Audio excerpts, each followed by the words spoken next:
तर टायटल आणि थंबनेलवरून तुम्हाला समजलंच असेल आत्ता मी तुम्हाला कशाची रेसिपी दाखवणार आहे आणि बऱ्यापैकी हे सगळ्यांकडे आज बनलंच असणार आहे. तर चला रेसिपी बघूया. मस्त तीळ लावलेली बाजरीची भाकरी आणि खेंगट. हाय हॅलो नमस्कार, welcome back to my channel Deepali एक हाऊसवाईफ. आजच्या व्हिडिओमध्ये आपण बघतोय भोगीची भाजी आणि त्याला आम्ही खेंगट पण म्हणतो. तर त्याच्यासाठी मी रात्रीच भाज्या सगळ्या निवडून ठेवल्या होत्या, जेवढ्या निवडून ठेवू शकतो आणि ज्याला सकाळी खूप वेळ लागणार असतो. तर मला मुलांचा टिफिन वगैरे द्यायचा होता, त्याच्यामुळे सकाळी खूप गडबड असणार होती आणि मग सकाळी उठून भांडे सगळं आवरून किचन क्लीन करून लागले मी खेंगट बनवायच्या तयारीला. तर ह्याच्यासाठी मी ओला वाटाणा, घेवडा, पावटा, पांढरी पापडी वगैरे असं सगळं भरपूर काही काही हरभरा सगळं सोलून ठेवलं होतं. गाजर वगैरे कट करून ठेवून दिलं होतं त्याच्यामध्ये. मी रात्रीच फ्रीजमध्ये ते सगळं डब्यात भरून ठेवून दिल्या भाज्या निवडून. आणि फक्त वांगे वगैरे चिरून ठेवले नव्हते, तर वांगे आता मला चिरून घ्यायचे होते. आणि एक चाकवतची भाजी असते, ज्या भाजीचा आजच्या ह्या खेंगटसाठी खूप मान असतो, तर ती भाजी एक राहिली होती ह्याच्यामध्ये टाकायची. तर तेच सगळं मी आता चिरून घेत होते. पहिले मी चिरून घेते आणि बोरं कट करून घ्यायची होती, जी की मला आंबट बोरं भेटली नाही. आंबट बोरच टाकतात ह्याला. गावाकडं सगळंच भेटतं, पण आपल्याला इकडे बऱ्यापैकी भेटत नाही. तर मग मी हीच बोरं आता घेतलेली साईडला, म्हणजे दिसत आहेत तुम्हाला. तर तीच मी थोडी कट करून घेणार आहे. आणि चला पहिले हे सगळं कट करून घेते आणि नंतर भेटते तुम्हाला.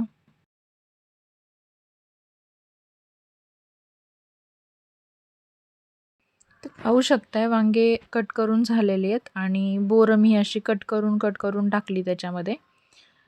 तर झालेलं आहे सगळं जे काही भाजीसाठी आपल्याला ह्याच्यामध्ये टाकायला लागतं, त्या सगळ्या गोष्टी मी टाकलेल्या आहेत. आणि ह्याच्यात प्रत्येकजण आपल्या आपल्या आवडीनुसार टाकत असतो भाज्या वगैरे.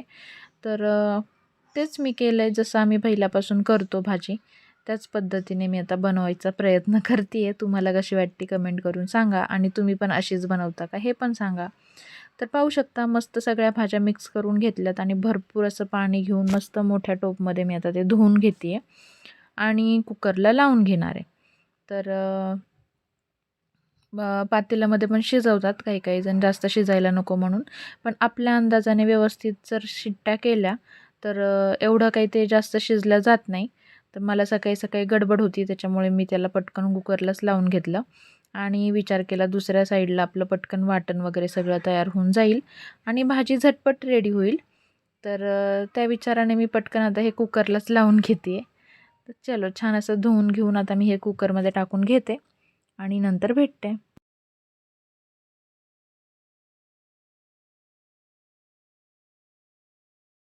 तर सगळ्या भाज्या मस्त धुवून कुकरमध्ये टाकून घेतलेल्या आहेत आणि त्याच्यामध्ये आपल्या अंदाजाने पाणी टाकून घ्यायचं आहे.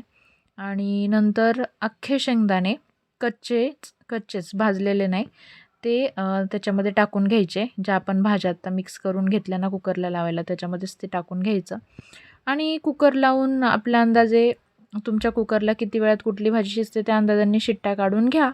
तर मी दोन शिट्ट्या काढून घेतल्या, तर तेवढ्यात अंदाजे व्यवस्थित प्रमाणात शिजलं ते छान असं. आणि इकडे कुकर लावला आहे तोपर्यंत म्हटलं तीळ वगैरे भाजून घेऊया. तर आता शेंगदाणे माझ्याकडे भाजलेले होते, पण तीळ भाजून ह्याचं कूट पण आपल्याला त्या खेंगटमध्ये टाकायचं आहे, मिक्स भाजीमध्ये टाकायचं आहे. तर त्याच्यासाठी मी पहिले तीळ भाजून घेते आणि मस्त थोडेसे लालसर तीळ भाजले की ते काढून घ्यायचे आणि आपण पुढे वाटणसाठी वगैरे काय काय लागतं आहे काय नाही ते मी तुम्हाला सगळं सांगते. पहिलं तर तीळ छान भाजून घेते आणि इकडे तुमच्याकडे शेंगदाणे भाजलेले नसतील तर तीळ भाजून झाले की शेंगदाणे भाजून घ्या. माझ्याकडे भाजलेले होते त्याच्यामुळे मी तुम्हाला दाखवलं नाही आहे. तर पुढे मी फायनल काय काय काढलं आहे मी भाजीला वाटणसाठी ते सगळं दाखवणारच आहे तुम्हाला, तर पाहून घ्या. तीळ मस्त भाजून झालेत, असे उडायला लागले होते ते असं तडतड करून. आता म्हटलं चला काढून घेऊया. आणि थोडासा चहाचा ब्रेक झाला मध्ये तर तो चहा पण घेतला. सकाळी खूप गडबड होती. आणि चला आता वाटणमध्ये आपण काय काय घेणार आहोत ते सांगते. इकडे पाहू शकता तुम्ही भाजलेले शेंगदाणे, भाजलेले तीळ, लसूण, अद्रक, कोथिंबीर आणि खोबरे एवढं सगळं मी घेतलेलं आहे. तर सगळ्यात पहिले तर आपण शेंगदाणे बारीक करून घेऊया. आणि शेंगदाणे वगैरे जसं मी तुम्हाला माझ्या पहिल्या भाज्या बनवताना पण सांगितलेले, तर तशाच पद्धतीने बारीक करायचे. खूप असं एकदम बारीक कूट करायचं नाही आहे, लहान मोठं थोडंसं राहिलं पाहिजे, जसं आपण हाटून भाज्या बनवताना घालतो तसंच. तर शेंगदाणे बारीक करून घेतले. त्याच्यानंतर मी आता तीळ बारीक करून घेणार आहे. तर तीळ छान मस्त वाटून घ्यायचे आणि नंतर हे हिरवं वाटण आपल्याला तयार करायचं आहे. खोबरे, कोथिंबीर, अद्रक, लसूण या सगळ्याचं. तर तीळ छान वाटून घेतलेले आहेत, ते काढून घेते आणि त्याच्यानंतर आपण हे खोबरे वगैरे सगळं एकत्रच वाटून घेऊया, कारण हे सगळं आपल्याला फोडणीमध्ये टाकून घ्यायचं आहे. तर छान असं पाहू शकता खोबरे वगैरे पण किती छान बारीक झालेलं आहे सगळं. आणि आता आपण मसाले काढून घेऊया. तर जास्त काही घालायचं नाही आहे ह्याला. घरचा आपला जो मसाला असतो साठवणीचा, म्हणजे तो काळा मसाला, तर तो मसाला घ्यायचा आहे. तुमच्या अंदाजाने घ्या जितकं तुम्हाला तिखट लागतं आहे. आणि थोडीशी मिरची पावडर. एरवी फक्त मसाला घातला तरी चालतो, पण मटण किंवा असं ह्या सगळ्या अशा भाज्यांना मग मी थोडंफार मिरची पावडर वापरते. नाहीतर आमचा मसाला पण खूप झणझणीत पण आहे आणि तरी पण येते, गरज पडत नाही मिरची पावडरची. पण अशा स्पेशल भाज्या काही बनवायच्या असतील तर जास्त तरी वगैरे थोडंसं छान दिसण्यासाठी पण घालावे लागते मिरची पावडर. तर काढून घेतलेत मसाले मी. आणि आपलं खेंगट पण जे कुकरला आपण लावलं होतं, सगळ्या भाज्या त्या पण शिजलेल्या आहेत. तर त्या मस्त अशा पळीने हटून घ्यायच्यात. जास्त पण त्याला रगडायचं नाही आहे. थोडं थोडं ते असं मिक्स झालं पाहिजे, ह्या हिशोबाने थोडंसं ते रगडून घ्यायचं आहे. आणि थोडंसं असं मिक्स करून घेतल्यानंतर थोडं ते एकजीव झालं आहे असं वाटल्यानंतर त्याच्यामध्ये आपल्याला ना आपण वाटून घेतलेल्याच शेंगदाण्याचं कूट आणि तीळ हे सगळं घालून घ्यायचं आहे. आणि परत थोडंसं असंच फेटून घ्यायचं आहे, ते हटून घ्यायचं आहे मस्त रगडून असं पळीने. तर पाहू शकताय मी आता हे शेंगदाण्याचं कूट आणि तिळाचं कूट घालून घेते त्याच्यामध्ये. खूप छान टेस्ट लागते. तीळ जेव्हा भाजून आपण भाजीमध्ये घालतो आणि तिळाने असं भाजीला दाटसरपणा येतो, परत असं एकजीव होते भाजी छान. तर का असं ह्याच्यामध्ये शेंगा पण आहेत, बिया पण आहेत, वांगी पण आहेत, मग हिरवी भाजी पण आहे.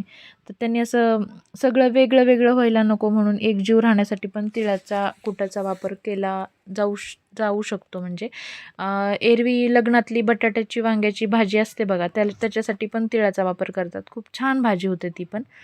तर हे सगळं मिक्स करून घेतलेलं आहे मी, छान असं हटून फेटून घेतलेलं आहे ते एकत्र आता. आणि इकडे मस्त पातेलं ठेवलं आहे गॅसवरती, दिसतंय तुम्हाला. दुसऱ्या गॅसवरती पण एक कढई मांडलेली आहे. तर ती कशासाठी काहींना लिंक लागली असेल आणि मी सांगते. त्या छोट्या कढईमध्ये अंशुलसाठी थोडंसं मिठाची भाजी बनवायची आहे मला, ही मिक्सवाली जी आपण आज बनवणार आहोत, कारण तो तिखट खाणारा नाही. आणि लहानांपासून मोठ्यांपर्यंत आजची ही भाजी सगळ्यांनीच खाल्ली पाहिजे. तर म्हटलं त्याच्यासाठी आपण मिठाची बनवूया, म्हणजे तो पण खाईल. तर बघू शकता दोन्ही पण कढईमध्ये पण पातेल्यामध्ये पण तेलामध्ये मी आता हे हिरवं वाटण जे आपण करून घेतलं होतं ते टाकलेलं आहे. तळून घेऊया थोडंसं ते आता. खोबरे वगैरे छान, लसूण, अद्रक सगळंच आहे त्याच्यामध्ये. तर छान पहिलं ते तळून घेते आणि नंतर आपण देऊया खेंगटला फोडणी, तडका. तर चला, आता दोन्हीकडं पण लक्ष द्यायचं होतं. सकाळ सकाळच्या गडबडीमध्ये म्हणजे खूप गोंधळ उडत होता माझाच. मला वाटत होतं जमतंय की नाही दाखवायला, पण म्हटलं प्रयत्न तर करूया आणि जेवढं होईल तेवढं शेअर करूया. तर व्हिडिओ कसा वाटतोय कमेंट करून नक्की सांगा जेव्हा तुम्ही पूर्ण बघाल. आणि आता पाहू शकता एक मोठ्या गॅसवरचा म्हणजे पातेल्यातलं खोबरे तर तळत आलेत सगळे. आणि त्याच्यातमध्ये आता मसाला जो काढून घेतला होता, काळा मसाला घरचा आणि मिरची पावडर, ते टाकून घेऊया. आणि मस्त असं ते तळून घेतलं मसाला की मग कुकरमध्ये जे आपण भाज्या सगळ्या मिक्स करून घेतलेल्या शेंगदाण्याचं कूट आणि तिळाच्या कुटासोबत, ते सगळं ह्या मसाल्यामध्ये टाकून देऊया. तर थोडीशी भाजी मी आता अंशुलच्या छोट्यावाल्या कढईमध्ये पण टाकून घेतली, कारण तिकडचे पण खोबरे तळले होते. आणि आत्ता भाज्या सगळ्या टाकून घेतल्यानंतर आपल्या अंदाजानुसार पाणी किती लागतं आहे, तुम्हाला किती पातळ पाहिजे, किती घट्ट पाहिजे, त्या हिशोबाने करू शकता. कारण खेंगट काही लोकांना फक्त असं रबरबीत आवडतं, म्हणजे जास्त रशी पण नाही, जास्त सुक्कं पण नाही. काहींना फक्त सुक्कं आवडतं, तर काहींना एकदम पातळ रस्सा भाजी लागते चुरून खायला. तर आमच्याकडे असं मीडियम पाहिजे असतं आणि मी त्याच अंदाजाने सगळं टाकणार आहे त्याच्यामध्ये. तर पाहू शकताय, मला जेवढं पाहिजे तेवढं अंदाजे मी पाणी घेतलेलं आहे त्याच्यामध्ये टाकून. आणि आता आपण मीठ घालतो आहे, आपल्या अंदाजाने आपल्या चवीनुसार मीठ घालून घ्यायचं आहे. आणि त्याच्यानंतर आता भाजीला उकळी तर यायला लागलेली आहे, तर ह्याच्यामध्ये आपण ना मटण मसाला घालून घेऊया. मटण मसाला मी दोन्ही पण भाज्यांमध्ये घालणार आहे, मिठाच्या पण आणि तिखटवाल्या पण. मिठाच्या भाजीत पण छान टेस्ट लागते मटण मसाला घातला तर. आणि ह्या भाजीला तर तुम्ही घालायलाच पाहिजे, खूप छान टेस्ट लागणार. तर चला, म्हणजे झालेलीच आहे आपली रेसिपी. मस्त ह्याला बारीक गॅसवर आपण उकळून देऊया आणि बाजरीची भाकरी बनवायला घेऊया. मस्त तीळ लावून बाजरीची भाकरी बनवून घेऊया आणि मग तुम्हाला दाखवते कसं दिसतं आपलं खेंगट. चलो, तर पाहू शकताय आता अंशुलची भाजी रेडी झालेली आहे. तर मी आता हे शिफ्ट करते दुसऱ्या छोट्यावाल्या गॅसवरती, कारण बारीक गॅसवरती ते उकळत राहील आणि तोपर्यंत आपल्या इकडे भाकरी तयार होतील. तर हे आजची जी आपण भाजी बनवतो भोगीची, आमच्याकडे गावाकडं तरी 4-5 सुवासिनींना देऊन वगैरे असं शेअर करून खातात. आज मला पण तेच करायचं होतं, तर म्हटलं घरी नेऊन देण्यापेक्षा सगळ्यांना घरी बोलवूनच आपण जेऊया. आणि त्याच अंदाजाने मी भाकरी वगैरे पण बनवून घेतल्या. तक्षला टिफिन झालं नव्हतं सकाळी, इतकी गडबड केली तरी, आणि त्याच्यामुळे मग मला त्या भाकरी बनवून घेतल्यानंतर त्याला टिफिन द्यायला पण जायचं होतं. तर पाहू शकताय, भाकरी मस्त मोठ्या ज्या माझ्या असतात तसेच बनवून झालेली आहे. मस्त तीळ लावून घेतलेले, आणि एकाच साईडने तीळ लावते मी, 2 साईडने नाही लावत, कारण भाकरीची एक साईड पातळ असते आणि एक साईड खूप जाड असते. तर ते पूर्ण तीळ लावल्यानंतर भाकरी अशी पूर्ण तव्यावर व्यवस्थित टेकत नाही आणि मग ती व्यवस्थित भाजल्या जाणार नाही. बाजरीची भाकरी कच्ची राहणं पण चांगलं नाही आहे. त्याच्यामुळे मग एक साईडने तीळ लावून घेते, कारण ती पापुड्याची साईड असते भाकरीची आणि त्याला काही हरकत नाही. ते फुगलं की मस्त पापुडा पण कडक झाला की तो भाजलेलाच समजला जातो. पण जी जाड साईड असते ती कच्ची राहिली तर मग पोटाला पण त्रास आणि टेस्ट पण खराब होईल. त्यामुळे एक साईडनेच तीळ लावलेत मी भाकरीला. तर घेते मस्त भाकरी बनवून आणि दाखवते तुम्हाला फायनल आपली भाजी आणि भाकरी कशी झालेली आहे.